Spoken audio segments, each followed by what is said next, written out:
अस्सलाम वालेकुम। मेरा नाम ज़ियाउल हसन है और मैं आज आपको पिजन मेडिकल की ये जो बबल CPAP डिवाइस है इसका इंट्रोडक्शन दूंगा। इसमें हम देखेंगे कि इसके साथ कैसे कैसे इंटरफेस चेंज होंगे। ये बुनियादी तौर पे 3-in-1 डिवाइस है जिसको आप एज आ बबल CPAP भी यूज़ कर सकते हैं। फिर इसको आप एज आ हाई फ्लो नेजल डिवाइस के तौर पे भी बच्चों में न्यू बोन्स में यूज़ कर सकते हैं, terms and pre termed baby में। इसी तरह इसको आप एज आ रिसोसिटेटर भी यूज़ कर सकते हैं। तो मैं सारा इस्तेमाल इसका अलग अलग आपको बताऊंगा और ये भी बताऊंगा साथ में कि इसके साथ कौन कौन से इंटरफेस चेंज होंगे। जी, सबसे पहले मैं आपको ये बताऊंगा कि इसके अंदर फीचर्स क्या हैं। इसके अंदर फ्लो मीटर है जो कि 15 लीटर पर मिनट के फ्लो पे काम करेगा और इसी तरह इसके नीचे ब्लेंडर है। 21% टू 100% तक आप इसमें FiO2 एडजस्ट कर सकते हैं। फिर इसी तरह इसके अंदर प्रेशर गेज है जिससे आप PEP और पॉजिटिव इंस्पायरेटरी प्रेशर जो कि जिसको हम PIP कहते हैं वो भी आप देख सकेंगे। और फिर इसके अंदर सेफ्टी के लिए हाई प्रेशर लिमिट भी मौजूद है जिसको लिमिट करके आप जो सेफ्टी फीचर है वो आप इसका ऑन करेंगे। इसके नीचे हम आ जाएं तो फिर इसका ह्यूमिडिफायर है और इसकी साइड पे हम आ जाएं तो ये इसका बबलर है। तो ये एक कंप्लीट पैकेज है। ये इसकी बैक साइड है जहाँ पर आपको गैसेस अटैच करनी है, ब्लैक एयर के लिए और ये ब्लू ऑक्सीजन के लिए। ये दोनों आपको ये जो गैसेस चाहिए होंगी वो 4-4 बार के प्रेशर के साथ चाहिए होगी।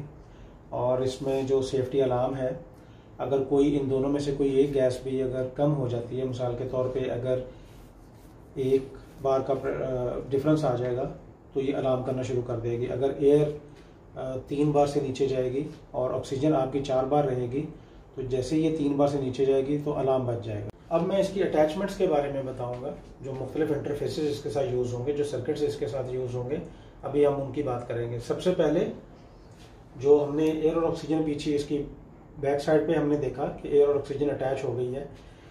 अब हम इसको इस्तेमाल करने के काबिल हैं। अब हम ये देखेंगे कि इसकी अटैचमेंट्स क्या बनेंगे। सबसे पहले तो हमें ये जो मिक्स्ड गैस है, ये जो फ्लो है और ये जो प्रेशर है वो यहाँ से आउट कराना है। इस लाइन से ये जो एयर मिक्स्ड एयर है वो ह्यूमिडिफायर में आ जाएगी। तो ये इसकी पहली अटैचमेंट है। और इसकी जो दूसरी अटैचमेंट होगी,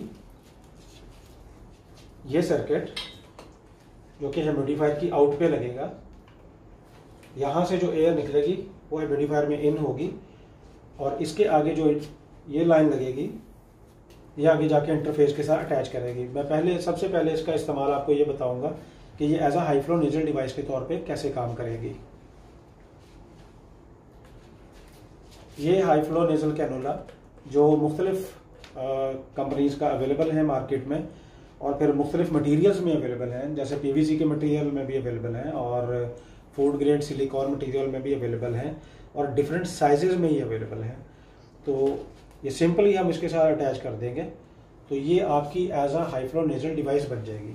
और इसकी एडजस्टमेंट आप कैसे करेंगे, ये आपका फ्लो रेट है जो आप सेट करेंगे और ये आपका FiO2 है। आप अगर 40, 50, 60% लेना चाहते हैं तो यहाँ से आप इसका FiO2 एडजस्ट करेंगे।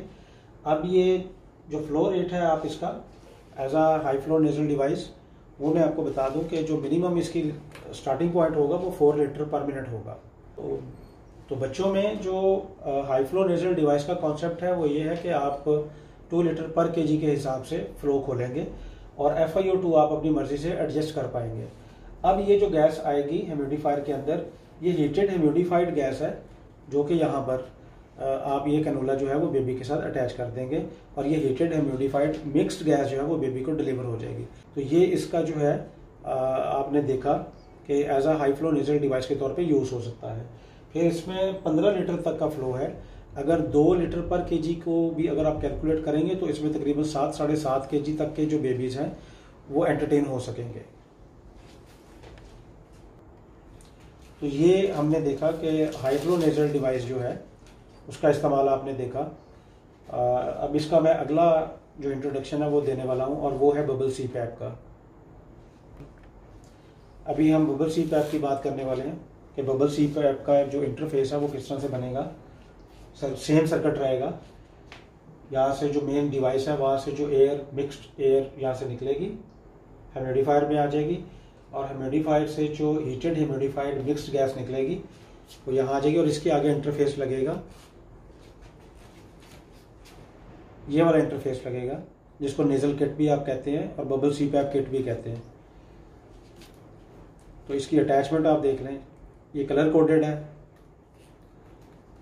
इसमें गलती का इम्कान कम है क्योंकि जो वाइट वाली लाइन है वो वाइट वाली लाइन के साथ हमने अटैच कर दी है और जो ब्लू वाली लाइन है वो ब्लू के साथ अटैच कर दी है। और ये बेबी के फोर हेड पे आ जाएगा और यहाँ पर नेजल प्रोंग लगेगी जो कि बेबी के नोज के अंदर चली जाएगी और यहीं से ये क्लोज सिस्टम बनेगा। और ये जो दूसरी लाइन जो वाइट वाली है जो जा रही है ये सीधी जाके बबलर के अंदर इन हो जाएगी। और ये जो बबल जनरेटर है एक्चुअली इसको जितना आप एडजस्ट करेंगे ये उतनी पीप बन जाएगी या पॉजिटिव एंड एक्सपायरेटरी प्रेशर बन जाएगा। तो बेसिकली यही वो मेन कॉन्सेप्ट है हमारा कि हमको कितना जो पीप लेवल है वो कितना सेट करना है। तो ये बबल जनरेटर है जिसको पीप बनानी है और वो आप एडजस्ट करेंगे यहाँ से और इसका लेवल है 3 से 10 तक। मिनिमम आप 3 से एडजस्ट कर सकते हैं और मैक्सिमम आप 10 तक की पीप इससे ले सकते हैं। अब इसमें ये देखना है कि हमें फ्लो रेट क्या एडजस्ट करना है। तो स्टार्टिंग पॉइंट हमारा 5 लीटर से होगा, तो अगर हमें मजीद ज़रूरत पड़ती है तो हम फ्लो रेट यहाँ से बढ़ा सकते हैं और FiO2 को भी अपनी मर्जी से एडजस्ट कर सकते हैं। इसी तरह हाई प्रेशर की लिमिट भी हम लगा सकते हैं यहाँ से, ताकि जो मैक्सिमम प्रेशर है वो उसकी लिमिट जो है वो सेफ्टी की वजह से यहाँ मौजूद रहे। तो ये वो बोनट है या जिसको कैप हम कहते हैं जो बेबी के हेड पे हम पहना देते हैं और यहाँ पर जो मास्क लगेगा या जो प्रोंग लगेंगी उसके साथ मजीद कुछ अटैचमेंट्स हैं जो किट के अंदर मौजूद हैं वो इसके साथ टाइट हो जाएगी। तो ये बिल्कुल बेबी के नोज़ के अंदर चला जाएगा। तो ये वो बोनट या ये वो कैप है जो बेबी को आप पहनाएंगे और उसके साथ ये इस तरह से इसकी डायरेक्शन करीब बनेगी। तो जैसा आपने देखा कि बोनट के साथ ये एडजस्ट होके फोर हेड के ऊपर रख के आप अपनी मर्जी से इसकी एडजस्टमेंट कर सकते हैं। और फिर प्रॉन्ग्स के डिफरेंट जो साइज़ हैं जो सिलिकॉन मटेरियल के हैं वो यहाँ पर लग जाएंगे और ये बेबी के नोज़ के अंदर चले जाएंगे। तो जैसे ये क्लोज सिस्टम होगा, अगर लीकेज नहीं है तो यहाँ पर बबल बनना शुरू हो जाएंगे। और बबल के लिए यहाँ पर लेवल दिया हुआ है, वाटर लेवल। आमतौर पे जो वाटर लेवल है वो आपने पूरा करना और डिस्टल वाटर यूज़ करें ताकि इसके अंदर स्केलिंग वगैरह ना हो। अगर वाटर लेवल आपका पूरा नहीं होगा तो पीप लेवल आपका पूरा नहीं या सीपैप आपका पूरा नहीं बनेगा। तो जितना लेवल यहाँ पे रिकमेंडेड है उसके मुताबिक आपने वाटर लेवल आपने एडजस्ट कर लेना पूरा और उसके मुताबिक ही आपने पीप लेवल अपना एडजस्ट कर लेना है। तो जैसे जैसे आप पीप लेवल कम या ज़्यादा करते जाएंगे वही पॉजिटिव कॉन्टिन्यूस एयरवे प्रेशर जो है वो बेबी के अंदर उसके एल्विलाई को खुला रखने के लिए उसकी पीप बनाता रहेगा। तो ये बुनियादी तौर पे मेन कॉन्सेप्ट है बबल सीपैप का। इसके अंदर एक और चीज़ जो बताने वाली है वो ये ह्यूमिडिफायर है। ह्यूमिडिफायर की एडजस्टमेंट आप अपनी मर्जी से कर सकते हैं। यहाँ पर डिस्प्ले आ रहा होगा और ये टेम्परेचर प्रोब है जो चैम्बर का आपको टेम्परेचर बताएगी। इस जो यहाँ पे जो टेम्परेचर होगा वो यहाँ पे डिस्प्ले हो जाएगा। तो अपनी मर्जी से आप इसकी जो लिमिट है वो कम या ज़्यादा कर सकते हैं 34 से 37 38 तक। अब हम इसके तीसरे और आखिरी इस्तेमाल पे बात करेंगे, यानी कि टी पीस रिससिटेशन या टी पीस रिससिटेटर के तौर पे भी ये मशीन यूज़ हो जाएगी, क्योंकि इसके अंदर फ्लो है, इसके अंदर FiO2 है, इसके अंदर प्रेशर की एडजस्टमेंट है, इसके लिए मॉनिटरिंग के लिए गेज है। तो ये टी पीस सर्किट है बुनियादी तौर पे, ये टी पीस सर्किट है। ये सीधा यहाँ पर एडजस्ट हो जाएगा जाके। अब इसको ऑपरेट करने के लिए मैं थोड़ा सा बता दूं कि आप इसको यहाँ से ये कैप से भी ये बंद किया हुआ है और यहाँ से भी हम इसको बंद कर लेंगे पहले। और बंद करके ये जो दोनों लिमिट्स हैं, ये दोनों नॉब्स, इनको हम घुमा के एंड पे ले जाएंगे। ये फुली हमने खोल दिया इसको। जैसे ही हम इन सबको खोल देंगे तो पहले हम मैक्सिमम प्रेशर को एडजस्ट करेंगे। ये मैक्सिमम प्रेशर जो लिमिट हम लगाना चाह रहे हैं कि इससे ज़्यादा प्रेशर बेबी को डिलीवर ना हो, यहाँ से भी बंद होगा, यहाँ से ऊपर से भी बंद होगा।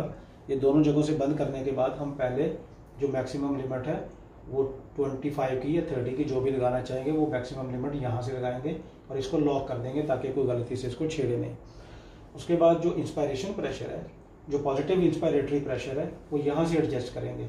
ये हमने ऐसे ही बंद रखा हुआ है और हम यहाँ से जो है इंस्पायरेटरी प्रेशर अगर 20 का रखना है, 25 का रखना है, 15 का, 18 का, जो भी आपकी डिज़ायर है उसके मुताबिक आप यहाँ से पॉजिटिव इंस्पायरेटरी प्रेशर एडजस्ट कर पाएंगे। अब जो तीसरी चीज़ इसके अंदर आप एडजस्ट कर सकेंगे वो है पीप लेवल इसका, और वो पीप के लिए ये टीपी सर्किट से ही एडजस्ट हो जाएगा। जैसे ही आप इसको कम या ज़्यादा करेंगे तो पीप लेवल भी आपका कम या ज़्यादा होना शुरू हो जाएगा, जो यहाँ पे शो होगा, यहाँ पर शो होगा आपका पीप लेवल। जितना आप पीप लेवल एडजस्ट करना चाहेंगे यहाँ से आप एडजस्ट कर पाएंगे। अब आपके पास पीप आ जाएगी, पॉजिटिव इंस्पायरेटरी प्रेशर आ जाएगा और फिर प्रेशर लिमिट आ जाएगी, और उसके साथ में आपके पास फ्लो रेट आ जाएगा और FiO2 मिक्स करने के लिए ब्लेंडर आ जाएगा। तो इसको ऑपरेट करने के लिए एज अ रिसोसिटेटर आपको 8 to 10 लीटर का फ्लो देना होगा। 8 to 10 लीटर का फ्लो आप एडजस्ट करेंगे, FiO2 एडजस्ट करेंगे, ये लाइन यहाँ पे लगाएंगे, मैक्सिमम प्रेशर की लिमिट को आप सेट करेंगे और पॉजिटिव इंस्पायरेटरी प्रेशर को आप सेट करेंगे। और अब इसके आगे आप केशंट अटैच करके, ये केशंट है हमारे पास टेस्ट लैंप के तौर पे, ये हमने इसको एडजस्ट कर लिया। तो बुनियादी तौर पे ये टीपी जो रिससिटेशन है ये होगी कैसे, आप इसके आगे मास्क लगा के तो बेबी के जो माउथ है उसके ऊपर रखेंगे, नाक और माउथ के ऊपर, तो यहाँ से ब्रेथ डिलीवर होगा। तो ये मैनुअली कंट्रोल्ड ब्रेथ है, ये pressure control breath manually deliver होगा बुनियादी तौर पे। तो इसका जो तरीकाकार है वो क्या है, ब्रीथ 2 3, ब्रीथ 2 3, ब्रीथ 2 3। अब आप अपनी मर्जी से ब्रीदिंग जो है वो कम या ज़्यादा कर सकते हैं। अगर 30 to 40 ब्रेथ्स पर मिनट आपको चाहिए तो आप उतना ब्रीथ 2 3, ब्रीथ 2 3, ब्रीथ 2 3। तो ये बेसिक कॉन्सेप्ट है टीपीज रिससिटेशन का। आम्बू के थ्रू भी आप रिससिटेशन कर लेते हैं, लेकिन उसमें आपको ये आइडिया नहीं होता कि कितने प्रेशर के साथ कितना वॉल्यूम डिलीवर हुआ। इसमें एटलीस्ट आपको प्रेशर्स का आइडिया हो जाता है। इसमें आप पीप एडजस्ट कर सकते हैं, पॉजिटिव इंस्पायरेटरी प्रेशर एडजस्ट कर सकते हैं और फिर प्रेशर लिमिट लगा सकते हैं। तो फिर सबसे अहम बात इसके अंदर कि आपके पास ब्लेंडर है जो कि मिक्स गैस आपको देगा। तो ये एक छोटा सा इस डिवाइस का ओवरव्यू है। मज़ीद डिटेल के लिए इंशाल्लाह मज़ीद वीडियोस भी अपलोड करेंगे। ये इस डिवाइस का हमने मुख्तसर सा और जामिया तरीके से कोशिश की कि इसका जो इंट्रोडक्शन है वो दिया जाए। उम्मीद है आप लोगों के बहुत सारे सवालों के जवाब आप लोगों को मिल गए होंगे, और मज़ीद भी आप लोगों के अगर क्वेश्चंस होंगे तो वो आने वाली नेक्स्ट वीडियोस में इंशाल्लाह कोशिश की जाएगी कि वो भी अपलोड कर दिए जाए। आप लोगों का बहुत शुक्रिया। अल्लाह हाफ़िज़।